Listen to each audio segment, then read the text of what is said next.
Well, hi everyone. My name's Natalie Kent and I'm here with Tomar Levine in New York. I'm streaming from Alice Springs in the center of Australia in the middle of the desert. And here today we are talking about what to do when you start channeling. Now, the reason we're talking about this topic is because Tomar has been channeling a long, long time. I started channeling out of the blue about a year ago, completely unexpectedly. And I've met many people, especially in the last year, who have also started channeling copious amounts of information or in whatever form, imagery, dreams, written, all sorts. And you may even know some children who are doing this. Children now are basically walking channels. And so, of course, this is part of this influx of ascension information coming to Earth, trying to raise our consciousness. That's how I'm seeing this. But there's a lot more to this topic, and I wanted to talk about that with Tomar today because she has some amazing wisdom and experience to impart as a long-time channeler herself. Is there anything you want to add to that, Tomar? Well, the fact that you're talking in the morning and I'm talking at night, I like that wonderful paradox of our connection Yeah. and what's possible in this crazy day and age that we're in. So I will say that, when I started channeling, it was because I was already following channelers, and I'm talking now back in the 1980s, I guess. And I was very inspired, and there were some amazing channelers that were gaining, a lot of attention. So, of course, there was Jane Roberts and Seth, and there was Bartholomew, and then I was working with Pat Rodegast, who channeled Emmanuel, and that was my intro and blew my mind. My first live session with Emmanuel, I swear, was the first time I ever felt that anyone saw who I was. Now, that's not always going to be the case with any channeled session, but it really blew my mind. And to this day, I take my little fragile yellowing typewritten pages where I transcribe that session and occasionally reread them just for the incredible inspiration and uplift they give me, and the tremendous sense of hope and beauty that was in that. And eventually I started channeling. And in fact, I remember I was using a pendulum to get answers, and it was a pendulum I made on a thread with a bead. And one time the bead just rolled off the thread, and I heard in my mind, "You don't need that anymore. You can hear us now." Now, Cool. things have changed since then. Yeah. People are waking up faster and sooner and bigger, and I mean, it's just an amazing quantum leap that we've taken. In those days, I was really ultimately channeling something that I would call God or my higher self, and it was very beautiful, inspirational, lofty messages, but I couldn't get anything I could help another person with. It was personal for me. But and I left it. I left it for maybe 20 years and just came back about 10 years ago to channeling. And now I'm channeling guides who are able to bring me messages that are useful for the world and for other people. So, but like you say, it's a very different time. And I love the idea of that children, because we know that new generations that are coming in now, much higher souls, very different capacities, and we have to get used to that. Yeah, I think the quandary that I see people in when they start channeling often out of the blue is, what do I do with this information? Because in most cases, it's profound information that you feel inspired to share, but it's not necessarily a black and white path of this is how you share your channelings. Sometimes they're meant to be shared, sometimes they're not. Sometimes they need to be integrated first, into yourself, and then they're shared through your own words. Like there's so many different ways of using this information, and really asking what is the purpose of it. So I think, yeah, that's certainly a quandary I had last year when I first started. I was like, I was getting copious amounts, like thousands of words every night, coming through at 2 a.m. in the morning. And I was like, what am I supposed to do with this information? Like, if I'm getting this much information, it must be for a reason. So you kind of had this natural urge to share it, but it's not necessarily the case. And I find people can get caught in this. And for me, one of the questions I ask is, if we're all moving into a time where all of us are becoming channels of some, of our own kind, then what is the purpose of sharing the messages publicly? Or is the real question, how does everyone become a channel so they're getting what they need? So I don't know. It's this kind of fine line of how do we balance this? So first, I just want to kind of put something into context, which is assuming that the channeling experience is authentic and clear and true, based on, so that has to be established first.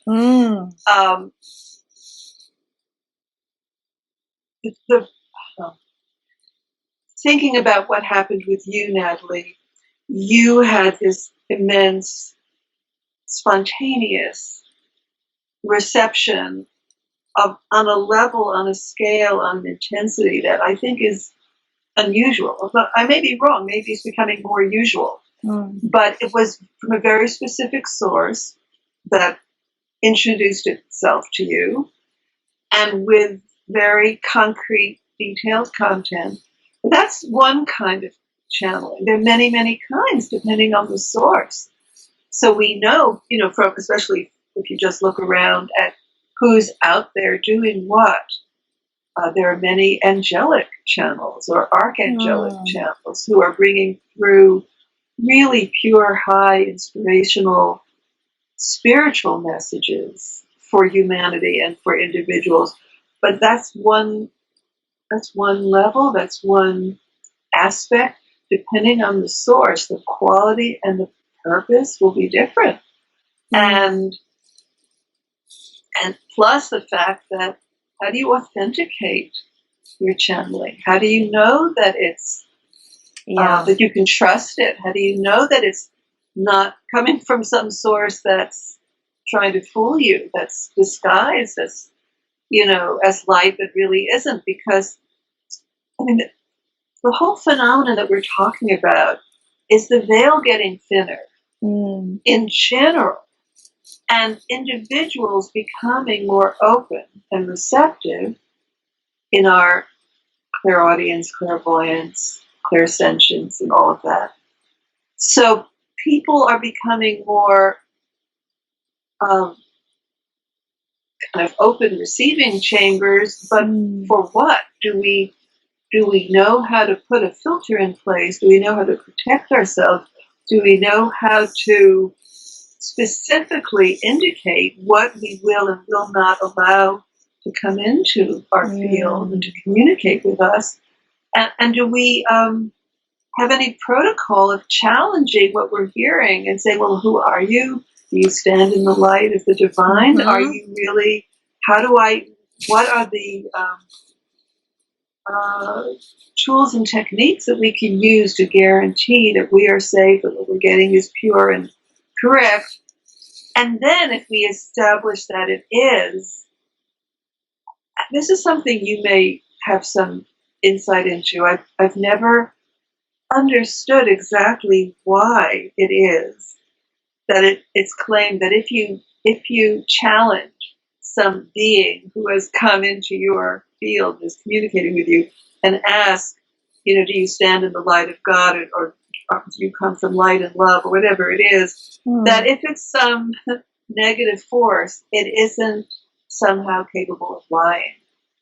That somehow those words carry the force of the divine light in themselves. So it kind of puts a force field of protection around you And there's many different, different people, different teachers teach different ways of putting protection around you, of checking and challenging, and so forth. So that has to be stated up front. Yes. We can't be naive and innocent and just open ourselves to whatever is out there and let it come in and take us over or tell us what to say or fool us into thinking. And then also, people used to say, well, it could be your Aunt Sophie. It's like not all beings that speak to you are sources of great enlightened wisdom. Sometimes they're beings who have passed over, or beings that are not that much further along than you are. So, anyway. Yeah, I think I love that you've raised this, because it's probably the most important thing we could start with, is what's the source of the information, the level of purity, or if for lack of a better term, how much interference is there in the channel. People who are channeling, there is, various frequencies that people can channel, and that can determine the quality or truth of the information. And what do we need to do to exactly clear our we could totally go down that track of we could talk about that exclusively. Yeah, exactly. But I kind of want to focus more on once the information's come through, and look, you can never truly verify the source. You can never truly do that. You can only go with what feels true in your body and how the information itself has served you. And that takes time. So my rookie mistake when I started channeling was, oh my God, I've got to do something with this right now. And so it was almost this panic. But the panic was this high frequency of information hitting my dense body, and the clash of the two frequencies, and then going, panicking. I have to do something with this now, because it's completely different to reading words on a page in this reality versus receiving words from another dimension, much higher frequency, because it feels like this finer energy it has a speed that we don't have in the 3D. So that's why it can have. And that of course depends on a lot of things, like the embodiment of your embodiment in this reality, level of embodiment. If you're not in your body, you're going to be shot out very easily. And experience is a big one. Like, now I know that when I receive some information, I let it settle in my body first before I act on it, to see what feels true for me in this reality. And that, even though it's not necessarily verifying the source, because you ultimately can't do that, you can at least go, okay, well, it's settled into my bones now what's true and what I want to act on, or what feels true for me. So time to do that, instead of trying to act at the speed of light, which is my mistake. So I was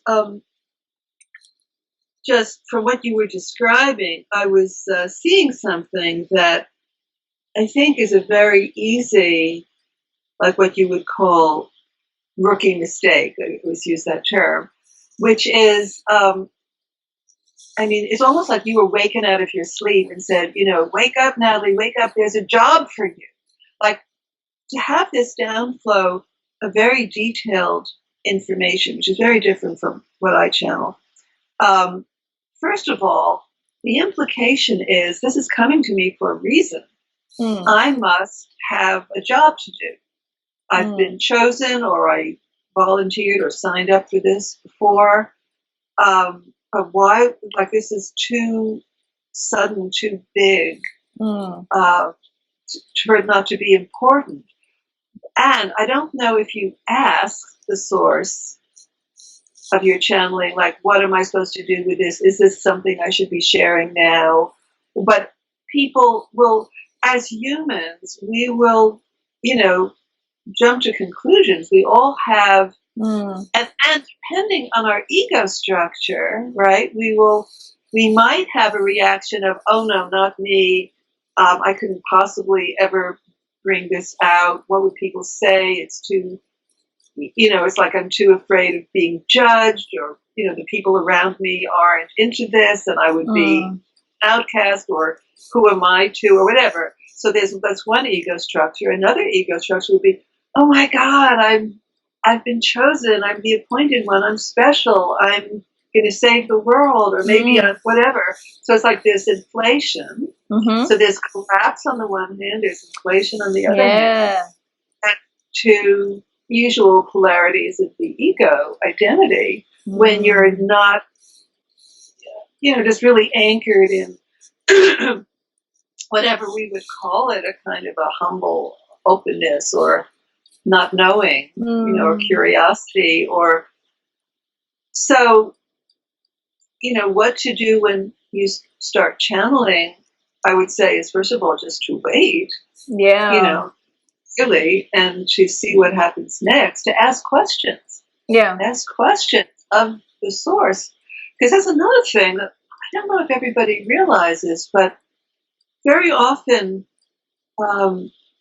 we might be in a kind of reverence or awe of this phenomenon, or the source that it seems to be coming from, which often has a aspect of very high frequency to it, and not realize that we can engage in a conversation, and we can ask questions, even demand answers. We can, if we don't understand something, if the language is obscure or symbolic, we can say, could you please show me, could you please explain that, unpack that for me? Or sometimes we're shown an image that's symbolic and say, I don't understand that. Could you show me in a way that makes it more clear for me, whether it's in words or images?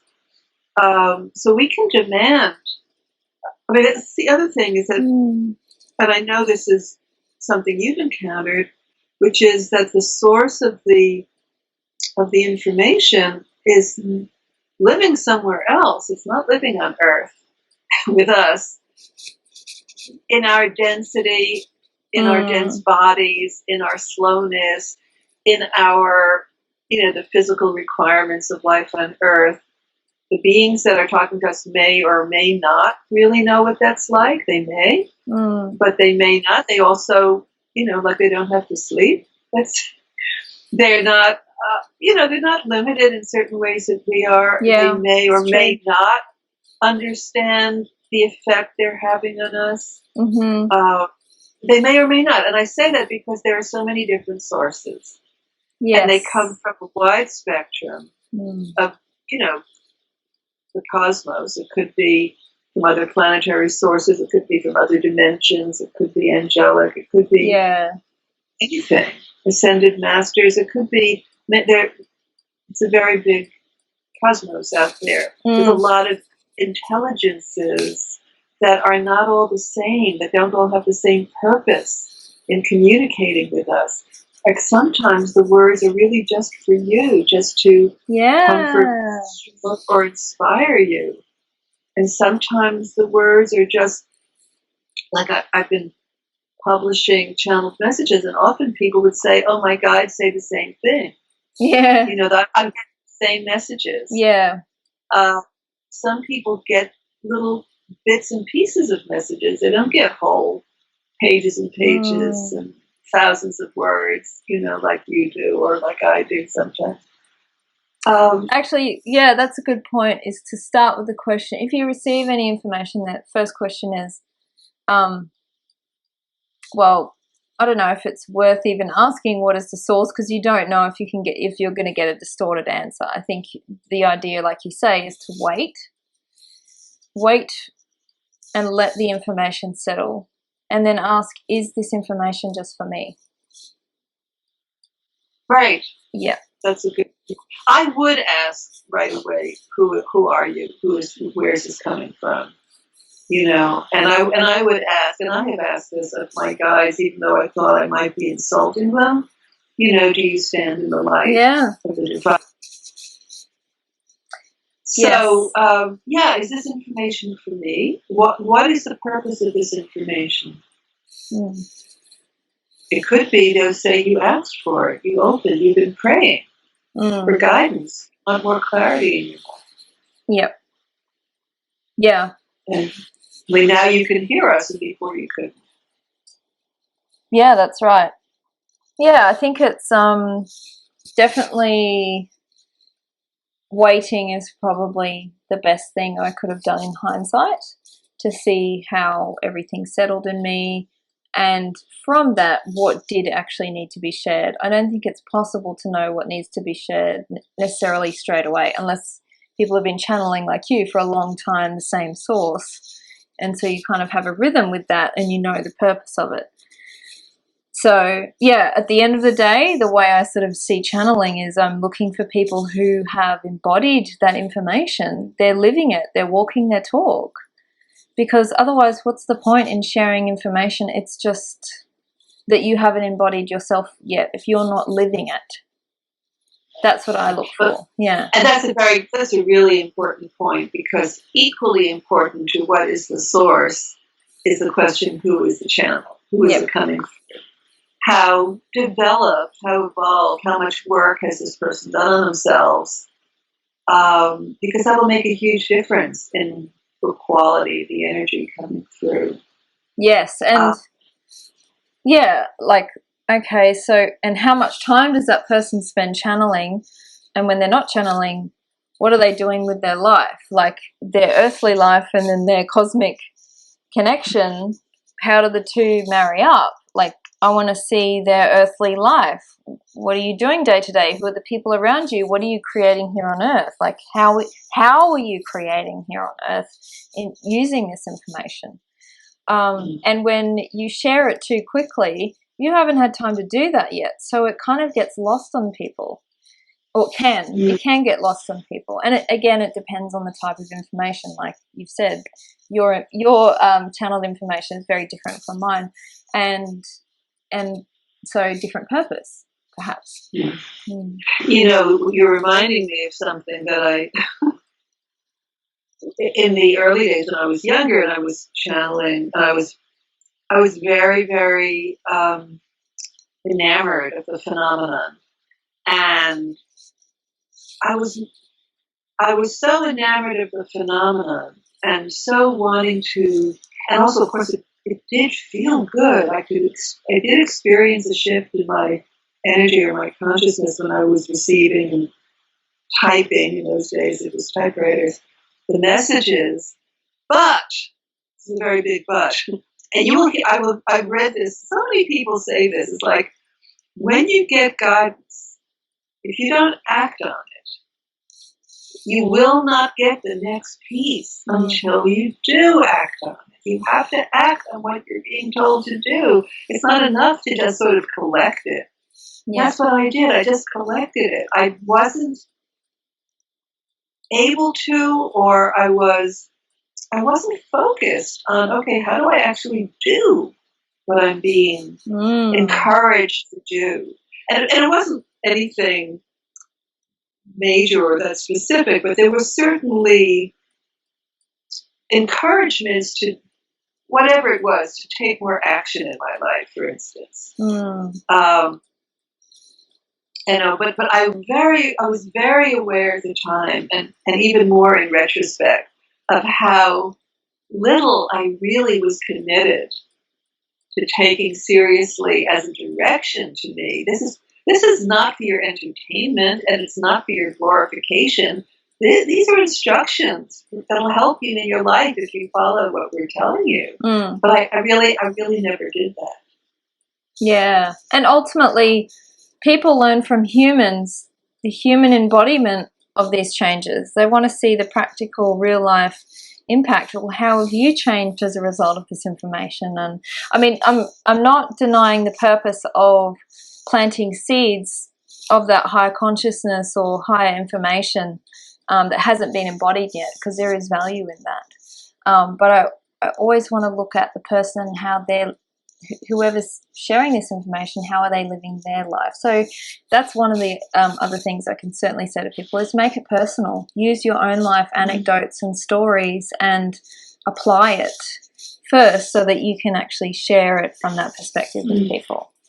But you know something, I have a feeling that in the case of most people who are channelers or who are intuitives, who have access to some kind of knowledge beyond their mind, um, their life may not reflect that. Their life may not be on the same level. I think there's a gap. No, There's always a gap agree. before your life catches up. It could be years before your life catches up. Yes. And mind you, don't forget, Natalie, who are the people who are receptive to this, who are open, open crown chakra people, whatever it is.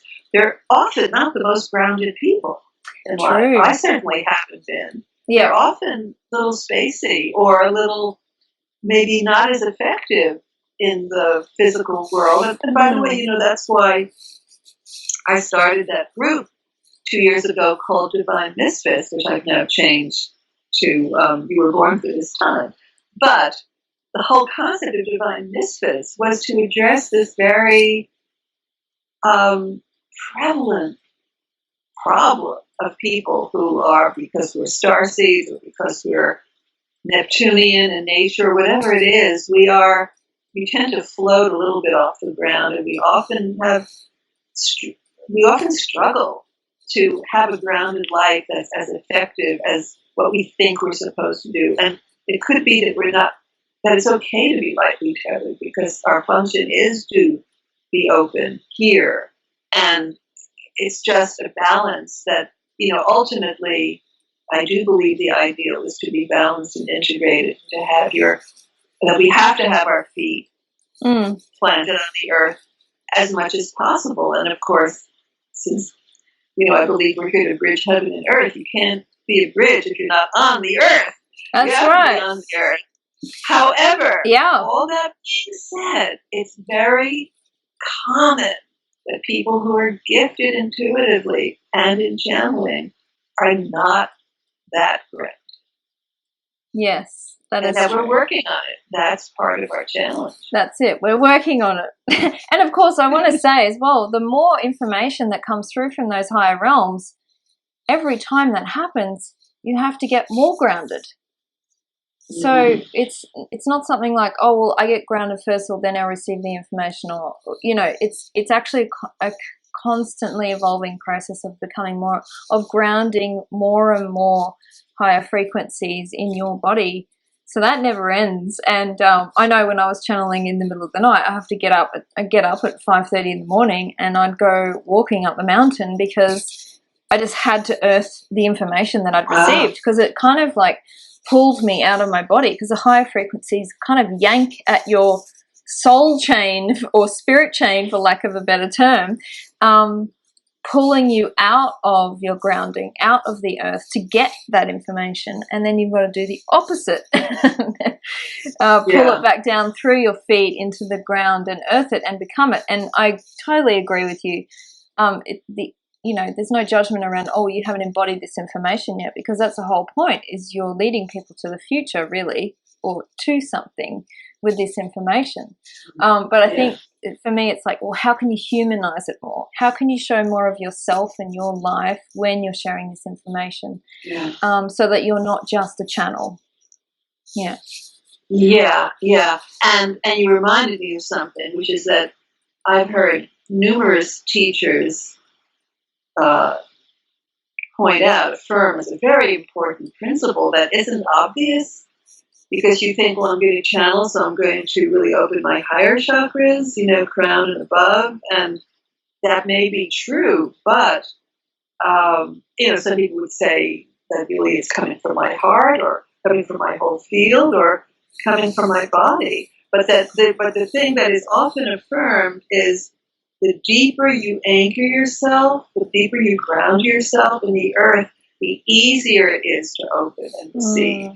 You're actually creating a stronger and wider capacity to receive, and a more secure, stable, safe capacity. So you really think of it as a kind of a vessel that just expands and deepens and becomes more solid, and therefore can receive more easily. So it is really paradoxical, but very important. And I think, just from following you, your experiences for a while, that you have also learned a lot. Like, we don't know. Like, if all of a sudden in the middle of the night, we're being woken up by somebody talking to us in our head, and, we have the good sense to not think we're crazy, but to believe there's really somebody there. But we may not have trained. We may not have studied. We may have not developed any protocols for, I've got to ground myself, now I've got to open myself, and I've got to put a protective shield, and now I've got to challenge, and I've got to do this and that. It's all brand new. It's like, whoa, what's happening? Yeah. And then afterwards you say, okay, now I see. That was a little destabilizing. What can I do? Because they, like I said, they're not on Earth. They're not cognizant of, we don't want to destabilize Natalie. Let's kind of tiptoe in and tell her, Natalie, wake up, ground yourself, have a nice cup of tea. No. Exactly. They don't actually realize that's an issue. No, and I definitely have realized that is, well, certainly the beings that I've been working with, who incidentally, as Arcturians, I consider my own people. So it's not like I'm channeling some foreign entity that I feel is separate from me. I actually feel like I am Arcturian. So I'm just talking to my people and recalling knowledge. I don't think you had that understanding at the beginning. No, I definitely didn't have that. In fact, early channelings spoke about me being Arcturian, and I had a huge aversion to it. Huge amount of resistance in my body. I remember slamming my laptop shut after I stopped typing, just going and pushing it away, going, what is happening? And I think this is a really common experience. People think they're being taken over or abducted or whatever when this happens, but it's really, again, just a shoulder tap going, hey, this is why I came here. Remember who you are. Let's just remind you of your brief here on Earth. And, that's interestingly, I guess, where I've come to with my channelings is making them personal to individuals. So rather than sharing my channelings publicly, I mean, admittedly, a lot of my channelings were for me personally and for certain people in my world. Some of it was general for humanity. But certainly now I feel like, okay, I can channel for individuals, and that then feels useful. It really only needs to be once or twice, and then they can assimilate that information, what feels true for them, and away they go on their mission, have it if they choose to accept it.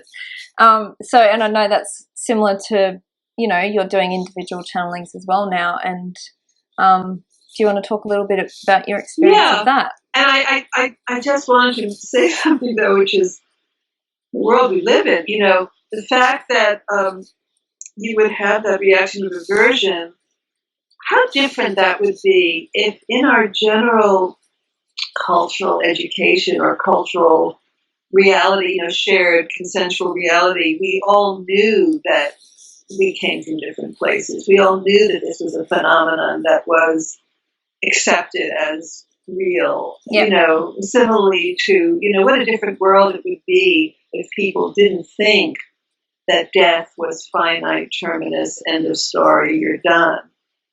The fear would be gone. Yep. So it's like the fact that we have certain concepts that have permeated our own consciousness from the culture makes it harder. It's like more to push through. There's more resistance set up because we're imbued with a certain set of beliefs and scientific materialism, even in those of us who are not really that way. Nonetheless, we have to push through a lot of internalized.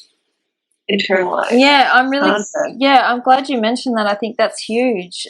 We're moving to 5D age of Aquarius now, where we have to acknowledge all the other beings that we're living here with and have always lived here with, whether they've been visible to us or not.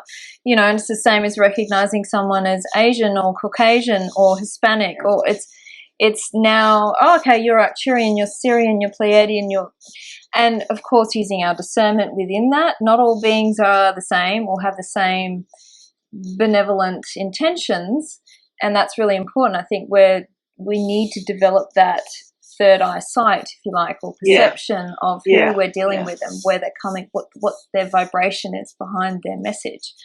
But yeah, you're right. If that was a given, this whole channeling business wouldn't even be called channeling, probably. So, yeah. And so all of that, there was something I was going to say, now it's gone, but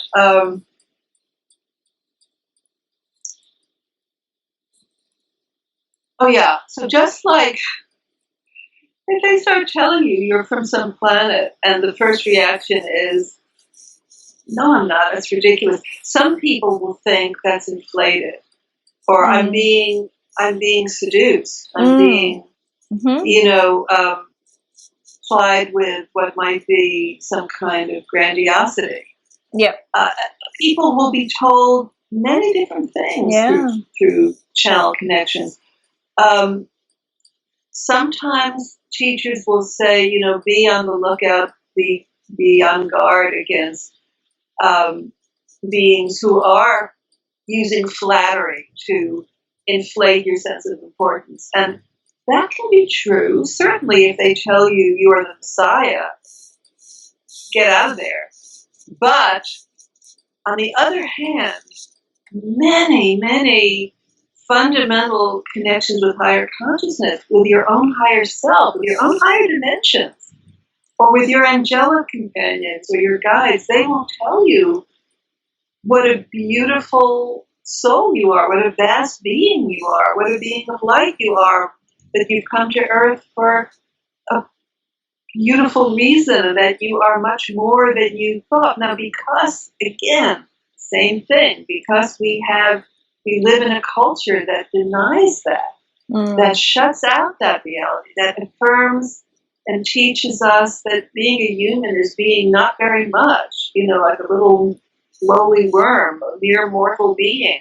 We are so brainwashed into thinking that as a human being, I don't count for very much, that any kind of reflection of something that might be more true to who we are as a spiritual soul, inhabiting this incarnation, inhabiting this body, may sound like it's grandiose, inflated, trying to seduce me, but actually, it is the truth, and all profound spiritual teachings, from all different, everywhere, have reflected this higher truth.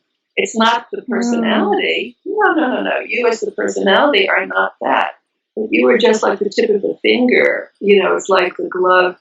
What did somebody call it? Like God fingers. Yeah. Like all God fingers. Yeah. And the little tip of the finger is just what has kind of condensed here on Earth in this bodily form. But where that came from and what is making it alive and conscious, what that consciousness is vast, infinite.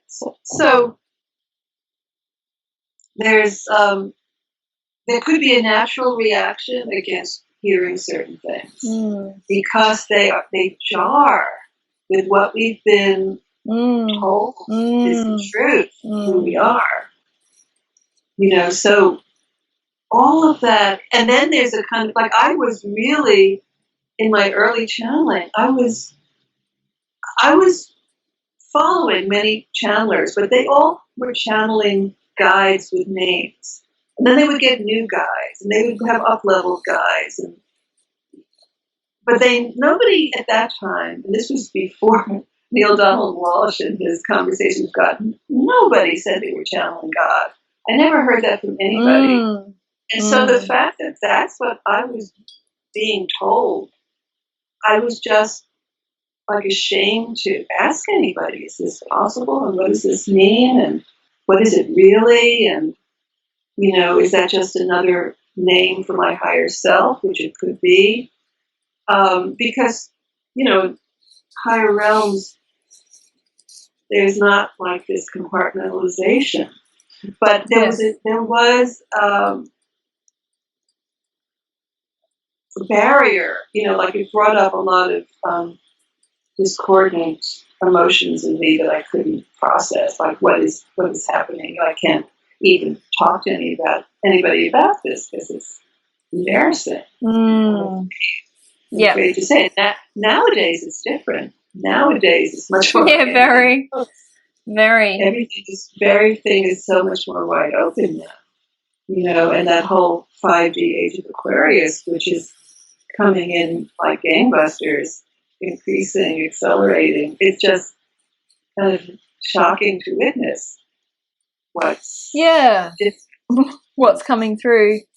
I think how different it is. Yeah, I think the underscoring question for me with channeling at the end of the day is this information useful to me, first and foremost? Is it useful? Can I apply it? Have I lived the results of this information and gone, wow, this has improved my life, this has been beneficial to me, I feel so much better?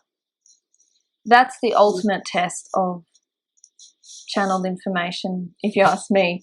And then you become the living, walking, breathing version of embodiment of that information. So yeah, I think we have to simplify as well this whole channeling business, especially now where every second person I talk to is like receiving messages in some form. So that's the question that I come back to. And it's funny,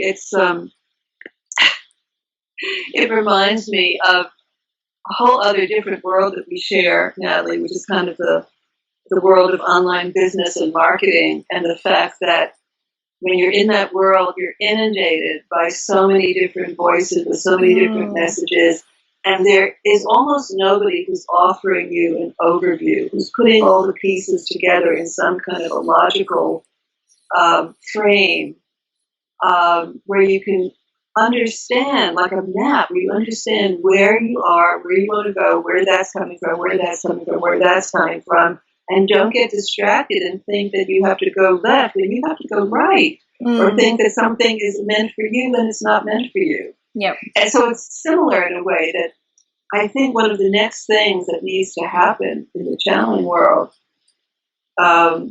is getting more clarity, more of an overview, more of a delineation of all the, like a map, of all the different aspects. I mean, not that one could ever name them all, but just to give a sense of what's out there, what quality and aspect of consciousness, of intelligence is coming through with what kinds of messages, for what kinds of purpose, because it's not all the same purpose. I mean, the purpose of your channeling is very different from the purpose of mine. And that's okay, that's fine. By the way, I wanted to just reflect on what you said about, is this useful for me and has it changed my life? In my case, a couple of years ago when I started making my messages public, it was around it was 4 years ago, because it was just around the time of the elections in the United States, and I guess leading up to that, the campaign time. And I was starting to sort of desperately ask my guys, what is going on? Why? What is the meaning of all this? There was this sense of shock and assault and fear and trauma about what was happening politically in our country. And so I started getting messages, and I shared one first by email to my email subscribers, and then on Facebook. Or then I was thinking, well, should I post it on Facebook? And I got a lot of feedback, so I posted it on Facebook. And just by the feedback I got, I realized, oh, these are useful. This is useful. Cool. This isn't just me. People are really feeling so relieved to hear these words. And okay, I guess so it wasn't really about how is this affecting me and how is it changing my life. It's more like how is it affecting other people? Yes. How is it changing their lives? Cool. And I just sort of stumbled into it, but the response kind of told me to keep going. You know? And it's like, again, I was shy about sharing it. I wasn't sure how it would be received. And what about the response from your private channelings where you've been channeling messages for individuals? Well, that's something I've really just started, because before this I was working with the Akashic Records, and it's only in the last year, part of the year, that I started officially channeling my guides. And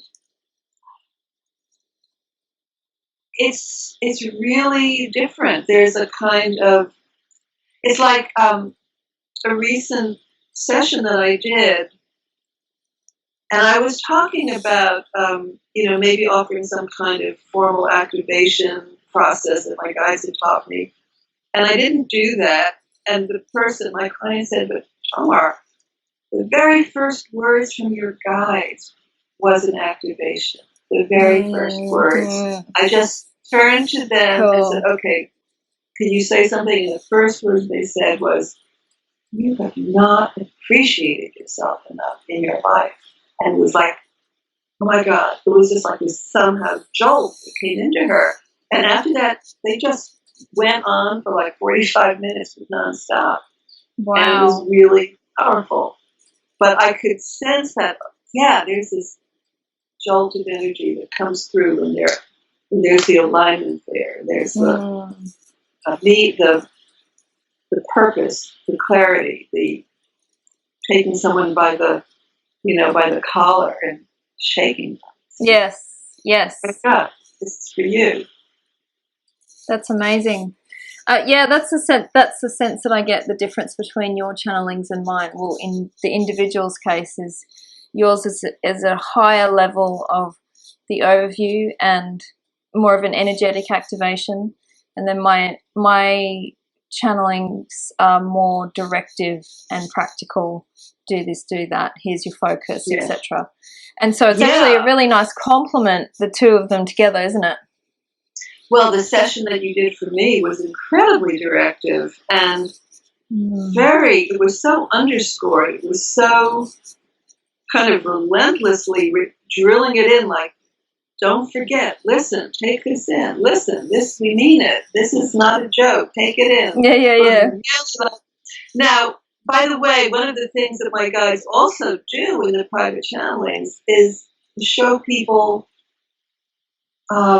business visions, career visions, expressions, because that's what people often come to me for, is things about their purpose and particularly about their business. And I've been really amazed that the guides will show people their highest potential and what they could do. You could do this. This is what we see as a possibility for you. It may be a little less emphatic than your guides' work, because they were like, listen. And don't do those other things. Focus on this. Yeah. And I think my guys are a little bit more, this is what we see, and you can do this. And visionary, the vision. A little bit more visionary. Yeah. That's but cool. You never know. It just keeps changing. Because I know that as I keep working with this, it too. It's like something is opening, something opens more. Something opens, and something opens and more. Yep. And I let more through. There's also something else that's really important to say about this, which is not just about channeling.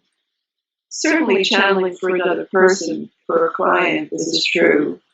But doing any kind of intuitive work in which you're being witnessed, whether it's an individual session or it's a group or a class or something, where it's not just information that you're conveying, but that you're actually using your open capacity to receive and to see. It takes a while before the trust allows you to completely surrender.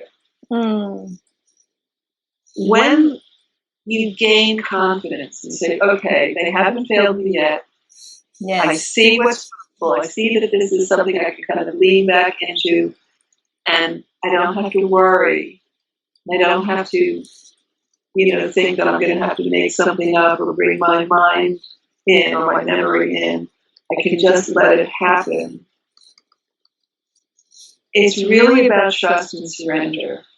Mm. And then there's no limit. It just keeps revealing itself and unfolding, and more is possible. Yep. Well, that's a beautiful note to end on, isn't it? This is such a massive topic, but we've actually covered a lot. Covered a lot. Yeah. I'm really excited. And so if you've watched this video, if you have other questions you want to know about channeling, please ask. And we are happy to share our perspectives. We're going to be talking about some other way out there topics after this. And so we hope you'll join us and watch again. So bye for now. Bye for now. Blessings to all. Woo.